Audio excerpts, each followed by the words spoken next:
जय हिंद दोस्तों, स्वागत है आपके अपने YouTube चैनल ए टू आई ज्ञान एंड ग्रोथ पे। दोस्तों आज के इस वीडियो में बात करेंगे सरकारी कर्मचारियों को कितना मिल सकता है एरियर और कब लागू होगा 8वां वेतन आयोग और कब से इसका मिलेगा लाभ, एरियर में कितना पैसा आपको मिलने वाला है, एरियर मिलेगा या नहीं मिलेगा और साथ ही साथ कुछ और मुद्दों पर भी बात करने वाले हैं। दोस्तों वीडियो को पूरा ज़रूर देखिएगा, वीडियो को स्किप मत कीजिएगा। चैनल पर यदि आप नए हैं तो चैनल को सब्सक्राइब करके रखिएगा, बेल आइकन को प्रेस करके रखिएगा ताकि ऐसे वीडियोस और लेटेस्ट अपडेट आपको समय समय पर मिलते रहे। तो चलिए आज के इस अपडेट को यहाँ पर शुरू करते हैं। चैनल को आप लोग सब्सक्राइब और वीडियो को लाइक शेयर करना मत भूलिएगा। तो देखिए यहाँ पर 8वें वेतन आयोग को लेकर केंद्रीय कर्मचारियों को कितना मिलेगा इस एरियर और जानिए कि यहाँ पर 8वां वेतन आयोग में एक्सपर्ट की क्या राय है। तो 7वें वेतन आयोग को देखा जाए तो इसकी अवधि 31 दिसंबर 2025 को समाप्त हो गई है और 8वें वेतन आयोग को वर्तमान में 1 जनवरी 2026 से इसे प्रभावी माना जा रहा है। और अगर सरकार ने अभी तक इस पर कोई भी आधिकारिक घोषणा किया हो या न किया हो, लेकिन कहीं ना कहीं 8वां वेतन आयोग 1 जनवरी 2026 से लागू हो चुका है, आंशिक रूप से लागू हो चुका है। और बात की जाए कि यहाँ पर 8वां वेतन आयोग में जो एरियर है उस पर तो सरकार ने पहले ही संकेत दिया है कि आयोग इसको जो है यहाँ पर 10 साल के अंतराल पे लागू होता है। तो इस बात की पर भी यहाँ पर जो है संभावना जताई जा रही है कि 2025 में जो आयोग गठित किया गया इसे 18 महीने का समय लगेगा, लेकिन कुल मिला के इसे 2 साल लगने वाले हैं। लगभग 2028 में जो है ये पूरी तरीके से लागू हो जाएगा। 2 साल का जो एरियर है वो आपको मिलने वाला है। उन 2 सालों के एरियर में कितना पैसा मिलेगा इस पर भी बात कर लेते हैं। अब देखिए यहाँ पर लिखा हुआ कब से लागू होगा 8वां वेतन आयोग। तो यहाँ पर देखिए 8वां वेतन आयोग, हालांकि आयोग की सिफारिश 1 जनवरी 2026 से प्रभावी होगी, लेकिन विशेषज्ञों का मानना है कि वास्तविक रूप से लागू होने में इसे देरी हो सकती है और इसे लागू होने में 2027, 28 या 28, 29 भी समय लग सकता है। जैसा कि अभी सरकार के रवैये से और सरकार की जिस तरह से काम बहुत धीमी गति से हो रहा है उसको देखते हुए समय तो इसमें लगना तय है और 2027 की शुरुआत में भी इसे माना जा रहा है, लेकिन एक्सपर्ट की अलग अलग राय है।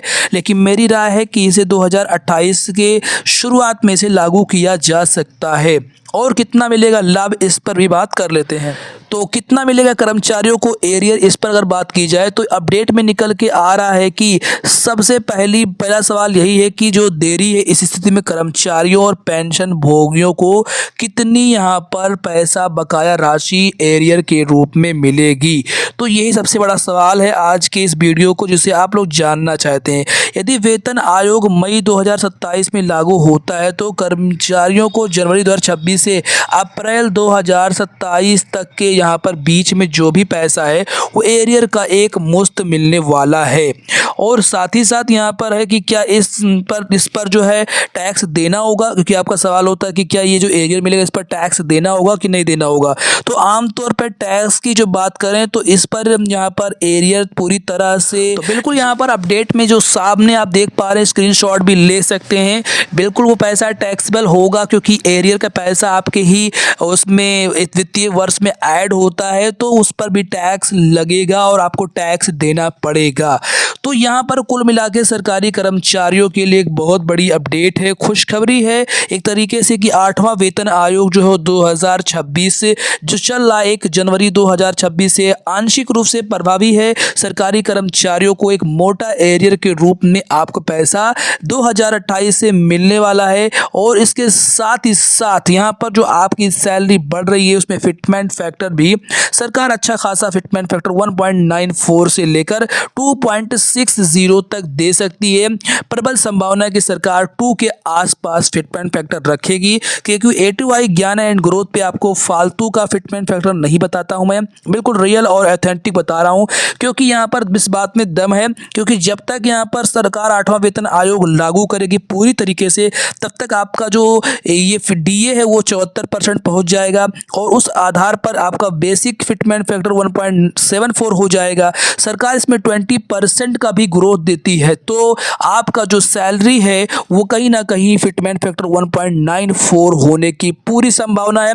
अगर सरकार फैमिली यूनिट को 3 से 5 कर देती है तो आपको 0.66 का फिटमेंट फैक्टर का और लाभ हो जाएगा। तो उस हिसाब से आपको मोस्ट जो सरकार यहाँ पर दे सकती है वो 2.60 तक यहाँ पर देना चाहे सरकार तो दे सकती है। लेकिन इस सरकार से सरकारी कर्मचारियों को इतनी तो उम्मीद नहीं है। सरकार जो भी रकम दे दे सरकारी कर्मचारियों के लिए बहुत बड़ी बात होगी। लेकिन मेरा मानना है, A2I ज्ञान एंड ग्रोथ का मानना है कि सरकार 1.94 का फिटमेंट फैक्टर आपको देने वाली है। और साथ ही साथ यहाँ पर जो भी अपडेट निकल के आता है A2I ज्ञान एंड ग्रोथ पे सबसे पहले आपको यहाँ पर लेटेस्ट अपडेट देखने को मिलता है। तो प्लीज़ यहाँ पर आप लोग चैनल को सब्सक्राइब कर लीजिए, वीडियो को लाइक और शेयर ज़रूर कीजिए और आप लोग वीडियो को शेयर दबा के कीजिए ताकि ये वीडियो सभी भाई तक यहाँ पर पहुँच जाए। Thank you so much for watching this video.